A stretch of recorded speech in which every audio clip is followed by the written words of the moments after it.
The human body is an amazing piece of machinery, but the most complicated part is the brain. When one experiences traumatic events, it does its best to protect us by hiding key moments.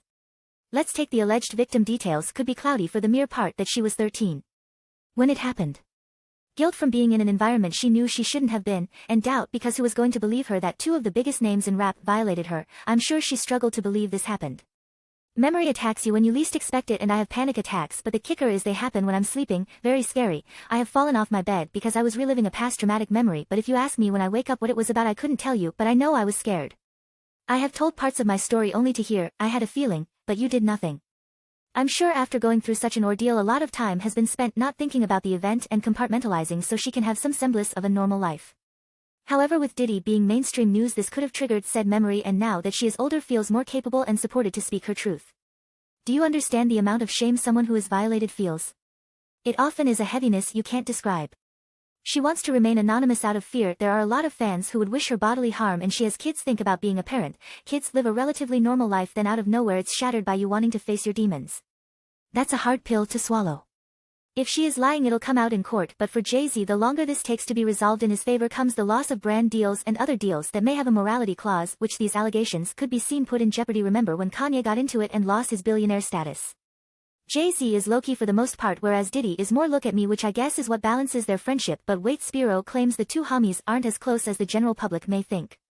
However, years of pictures say otherwise. If this lady is telling the truth, I look forward to her vindication, but if she is proven to be a liar, then you know they coming with them paperwork to get every coin she has access to. Let us be compassionate till there is a reason not to. Like, comment, and subscribe. Yourself and be a voice for yourself. You should never let what somebody else did ruin or run your life. A 38-year-old mother from Alabama who has filed a lawsuit accusing Sean Diddy Combs and Jay-Z of raping her when she was 13 years old is speaking out to NBC News for the first time. She asked us not to reveal her identity. What made you want to come forward and talk today? Because I think that I've been quiet long enough about what I've been through, and it's been hard enough to be quiet. But it's a chapter of my life that I'd like to close. An NBC News review of her account found inconsistencies with her allegations. She says that she went to the MTV Video Music Awards in 2000 to catch a glimpse of her favorite celebrities. You weren't scared to be all alone? No, with having autism is like feeling like you live your life in a shatterproof juggle ball. The world's on fire.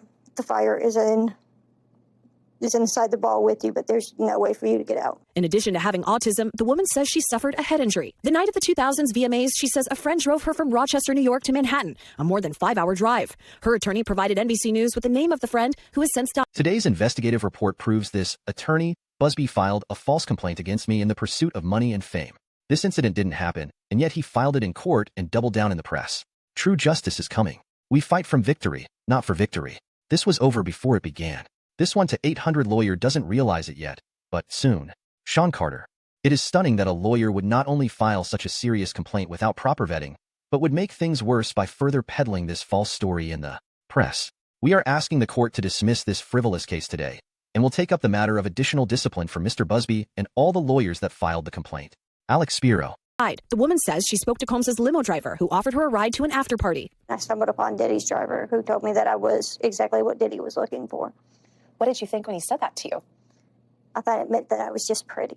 She went to a White House, she says, where she spoke to musicians Benji Madden and his brother. I'm talking to Benji Madden about his tattoo because, you know, I have about his tattoo that's the Last Supper because I have a religious background. So it was just something to talk about. In a statement to NBC News, a representative of the Maddens confirmed that they did not attend the 2000 VMAs and that they were on tour in the Midwest at the time.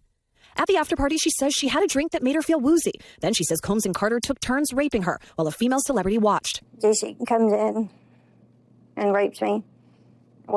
He at that point I was fighting, trying to get away from him, and he put his hand over my mouth and told me to stop it, cut the. After the alleged rape, she says she ran to a gas station where she called her father, who picked her up and drove her home. We rode home in silence. He didn't ask me what happened. He didn't ask me what I did or where I was. In an interview with NBC News, her father said he could not verify the claims. Quote, "I felt like I would remember that, and I don't. I have a lot going on, but I mean, that's something that would definitely stick in my mind," he said. When we asked the woman about the contradictions in a phone interview on Friday, she said that she stands by her statements. "I have made some mistakes," she said. "Honestly, what is the clearest is what happened to me." The inconsistencies in her account of an incident alleged to have happened 24 years ago does not necessarily mean the allegations are false. The accuser's attorney, Tony Busby, said, "Because we have interrogated her intensely, she has even agreed to submit to a polygraph. This has been extremely distressing for her, to the point she has experienced seizures and had to seek medical treatment due to the stress." In a statement to NBC News, Sean Carter said, "This incident didn't happen, and yet he filed it in court and doubled down in the press. True justice is coming. We fight from victory, not for victory." Is any part of you scared coming out against such powerful people? Yeah, I'm scared of what could happen, but I'm more afraid of letting it eat me alive from the inside out than I am of, being chastised by their fans. All right, Chloe Malas joining us now live. Chloe, we just heard a very strongly worded statement from Jay-Z. What else are you hearing from him and his team? Yes, so his attorney said that they're going to ask the court to, quote, dismiss this frivolous case. And also moments ago, we heard from Diddy's legal team, and I want to read you some of what they said. They said, quote, "This is the beginning of the end of this shameful money grab." And remember, he remains behind bars at Brooklyn's Metropolitan Detention Center, and his criminal trial begins in May. All right, very thorough reporting there. Chloe, thank you so much for that. December 13th, 2024. Jane Doe versus Sean Combs et al., 24, CV 07975, at Dear Honorable Judge Torres, we write to the court on behalf of our client Sean Carter on a matter of extraordinary and grave importance for the integrity of the proceedings in the above captioned case.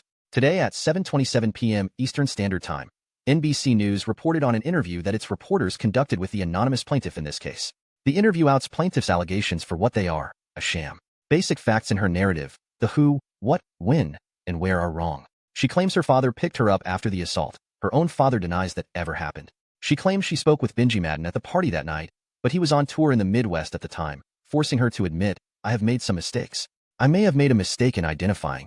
She claims the assault took place at an after-party at Mr. Combs' home, but photos that night show Mr. Combs and Mr. Carter at Lotus nightclub for the after-party. When pressed, the plaintiff admitted she was guessing about key details, including the time it took to reach the venue. She admits she has no single corroborating witness over the last 24 years. These stunning revelations make clear that the complaint filed by plaintiff's attorney, Anthony Busby, therefore had no factual basis whatsoever. Even Mr. Busby is walking back the complaint he put his name to, excusing these glaring inconsistencies by pointing the finger at the case being referred by another firm who allegedly vetted the story before sending to them. The heinous allegations against Mr. Carter are patently false. The complaint filed by plaintiff's attorney, Anthony Busby, therefore had no factual basis whatsoever. The heinous allegations against Mr. Carter are patently false. In light of those developments, it is now clear that Mr. Busby signed the complaints and other filings in this case in violation of Federal Rule of Civil Procedure 11. Under that rule, an attorney who signs a document assumes an affirmative duty to conduct a reasonable inquiry into the facts and the law before filing. Business Guides Incorporated v. Chromatic Cummins Enters, Inc., 498 U.S. 533, 551, 1991. The attorney's signature denotes merit in the filing and sends a message to the district court that this document is to be taken seriously. ID at 546, New Alliance Party v. FBI, 858F, Sup. 425, 429, SDNY 1994, p. Plaintiffs may not file a complaint in this court without having made a reasonable investigation of the facts. In addition, attorneys who learn after filing a complaint that the factual assertions are false must immediately withdraw the claims. See City of Yonkers versus Otis Elevator Company, 844 F.2D42, 49, 2 DCIR 1988. See also, e.g., ABA Model Rules of Professional Conduct, Rule 3.1. A lawyer shall not bring or defend a proceeding, or assert or controvert an issue therein, unless there is a basis in law and fact for doing so that is not frivolous. RC 2 PharmaConnect, LLC v. Mission Pharmaceutical Company, 2022 WL 423, 4552, at *3, SDNY September 14, 2022. Imposing Rule 11 sanctions for amended complaint that repeated allegation that lacked evidentiary support. Given today's revelations, Mr. Busby almost certainly failed to undertake a reasonable inquiry into the facts before filing the complaint. He should never have brought the claims. See Fox vs. Boucher, 794 F.2D34, 38, 2 DCIR 1986, affirming sanctions order where P. Plaintiff's complaint was entirely frivolous and was made as part of a conscious effort to harass the defendant. At minimum, he should withdraw them now.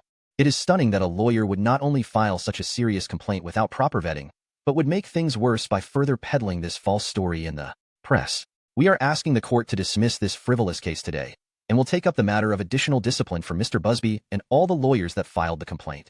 Alex Spiro. Given these facts, Mr. Carter intends to file immediately a motion to strike the first amended complaint under Rules 11, C, 2, and 12, F. He respectfully requests that the court shorten the filing deadline for that motion from 21 days to 1 day from the date of service in light of today's stunning public disclosures and the severe ongoing harm to Mr. Carter's reputation. See Federal R. Civ. P11, C. 2, R3, A. Judge Torres Individual Practices in Civil Cases. Respectfully submitted, Quinn Emanuel Urquhart and Sullivan, LLP. Alex Spiro, CC. Antigone Curries.